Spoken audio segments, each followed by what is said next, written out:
ধর্মনগরে ইয়াবা ট্যাবলেট আটক কাণ্ডে নয়া মোড়। ইয়াবা পাচারে জড়িত এক পুলিশ কর্মী ও তার থার গাড়ি। সোমবার বিকেল আনুমানিক 4টা নাগাদ উত্তর ত্রিপুরা জেলার ধর্মনগর শহরের নয়াপাড়া গীতাভবন সংলগ্ন এলাকায় ইয়াবা ট্যাবলেট আদান প্রদানের সময় পুলিশ সুপারের নেতৃত্বে অর্ধ কোটি টাকার ইয়াবা ট্যাবলেট উদ্ধার হয়। সাথে আটক করা হয় অসমের করিমগঞ্জ জেলার আসিমগঞ্জ এলাকার জবরুল হক সহ AS 10F 6550 নম্বরের একটি পালসার বাইক এবং AS 23AG 8055 নম্বরের একটি মহিন্দ্রা থার গাড়ি। গল্প এতটুকু ঠিকঠাক থাকলেও ধীরে ধীরে বেরোতে থাকে গল্পের পেছনের আসল গল্প।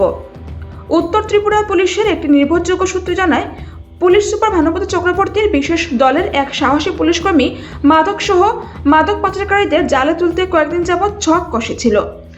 অবশেষে সোমবার সকালে ইয়াবা ট্যাবলেটের ক্রেতা সেজে অসমের এক ইয়াবা ব্যাপারী জহরুল হকের সাথে ফোনে আলাপ করেন ওই পুলিশ কর্মী। ফোনে সবকিছু আলাপের পর ওই দিন সকাল 11টার দিকে পানিসাগর জলেবাসা এলাকার একটি ইটভাটার পাশে গিয়ে ইয়াবা ট্যাবলেট দেখে আসেন ক্রেতা সেজে থাকা ওই পুলিশ কর্মী। কিন্তু সেখানে পুলিশের অপারেশন সাকসেস হবে কিনা এর জন্য লেনদেনের জন্য জাল বিছিয়ে নিয়ে আসার ছক কষা হয় ধর্মনগরে। তখনও পুলিশের সেই বিশেষ দলটি জানত না যে এই ইয়াবা পাচারকাণ্ডে রাজ্যের রাষ্ট্রপতি কালার্সপ্রাপ্ত এক পুলিশ কর্মী ও তার গাড়ি জড়িত থাকবে। পাচারকারী দলটি পালসার বাইক নিয়ে সামনে আসছিল আর পেছনে পেছনে আসছিল একটি থার গাড়ি। ঠিক বিকেল 4টা নাগাদ ইয়াবা ট্যাবলেট নিয়ে পাচারকারী দলটি ধর্মনগর শহরের নয়াপাড়া স্থিত গীতাভবন এলাকায় প্রবেশ করলে AS 23AG 8055 নম্বরের কালো রঙের মহিন্দ্রা থার গাড়িটি দেখে অপারেশনে থাকা পুলিশের চোখ কপালে উঠে যায়। তারা চিনে ফেলে এই থার গাড়িটি দামচড়া থানার কনস্টেবল তথা থানার ক্যাশিয়ার সন্তোষ চন্দ্র শীলের।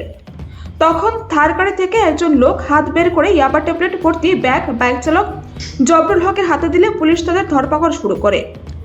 ততক্ষণে থার থেকে ওই ব্যক্তি পালিয়ে গেলেও জবরুল হক সহ থার গাড়ি ও পালসার বাইকটি আটক করতে সক্ষম হয় পুলিশ।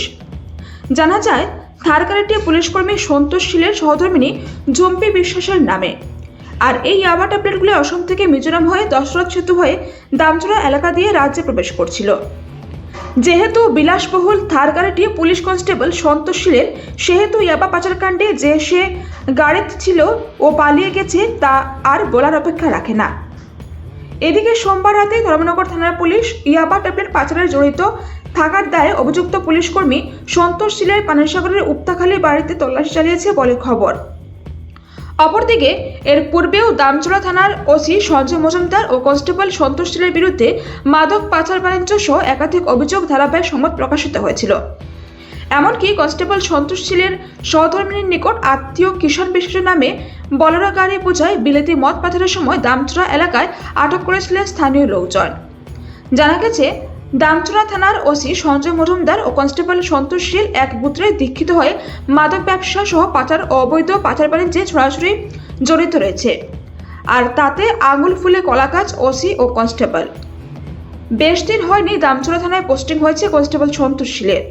এরই মাঝে একটি থার গাড়ি, দুটি মালবাহী বোলেরো গাড়ি, বুলেট বাইক সহ নামে বেনামে সম্পত্তির পাহাড় করেছে।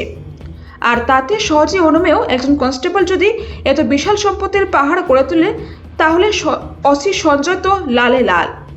কিন্তু আজ পর্যন্ত মহকুমা পুলিশ আধিকারিক থেকে শুরু করে জেলা পুলিশ সুপার দুর্নীতিগ্রস্ত ওসি সঞ্জয় মজুমদার ও কনস্টেবল সন্তোষ শীলের বিরুদ্ধে কোনো ব্যবস্থা গ্রহণ করেননি। অনেকে আবার প্রশ্ন তুলতে শুরু করেছেন, তাহলে কি মহকুমা পুলিশ আধিকারিক ও পুলিশ সুপারদের উপরওয়ালাও দুর্নীতিগ্রস্ত ওসি ও কনস্টেবল উপর ছত্রছায়া হয়ে বসে আছেন, যাতে চাইলেও মহকুমা পুলিশ আধিকারিক ও পুলিশ সুপার কিছুই করতে পারছেন না?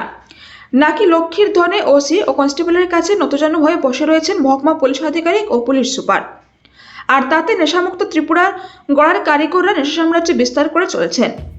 এখন তো আবার ইয়াবা পাচারের সাথে সরাসরি জড়িত পুলিশ কনস্টেবল ও তার গাড়ি। এখন কি সঠিক তদন্ত হবে? অনেকে আবার বলেছেন, কনস্টেবল সন্তোষ শীল ও ওসি সঞ্জয় মজুমদারের ফোন ট্র্যাক করলে ঝুলি থেকে বিড়াল বেরিয়ে আসবে। গোটা ঘটনায় ধর্মনগর থানার পুলিশ একটি NDPS থানায় মামলা রুজু করে তদন্ত শুরু করেছে। সাথে বাইক ও থার গাড়িটি ধর্মনগর থানার হেফাজতে রয়েছে। মঙ্গলবার ধৃত ইয়াবা পাচারকারীর জবরুলকে পুলিশি রিমান্ড চেয়ে ধর্মনগর জেলা ও দায়রা আদালতে সোপর্দ করেছে পুলিশ। তবে এখন দেখার বিষয়, এই চাঞ্চল্যকর তথ্য উঠে আসার পর সঠিক তদন্ত হয় কিনা। নাকি সোনালী নম্বরের মামলা ও রূপালী ধারার তদন্তে আবারও পগারপার হয়ে যায় মাদক ব্যবসায়ী পুলিশ কনস্টেবল সন্তোষ ও তার সহযোগী ওসি সঞ্জয়, সেটার দিকেই তাকিয়ে গোটা জেলার জনগণ। ভানুচন্দ্রের রিপোর্ট, আসাম প্রাইম নেটওয়ার্ক। জায়গাটা হলো নয়াপাড়া গীতা ভবনের পাশে ধর্মনগর। যাকে আটক করা হয়েছে তার নাম জবরুল হক, বাড়ি হাসিমগঞ্জ পাতারকান্দি। যে মালগুলি সে ধরে আছে সেই মালগুলি হলো ইয়াবা ট্যাবলেট, টোটাল 10,000 ইয়াবা ট্যাবলেট পাওয়া গেছে, একটা থোর গাড়ি এবং একটা পালসার বাইক সিজ করা হয়েছে। ধর্মনগর থানা থেকে এনডিপিএসের কেস রেজিস্ট্রেশন করা হয়েছে। কতটা মাল দেওয়া হয়েছে? 10,000 ইয়াবা ট্যাবলেট ধরা। কালো বাজার মূল্য কত টাকা? কালো বাজার মূল্য প্রায় 50 লক্ষ টাকা। স্যার ওকে এটা ছিল নাকি আরো? একজন পালিয়ে যায় এবং গাড়ি দুটো।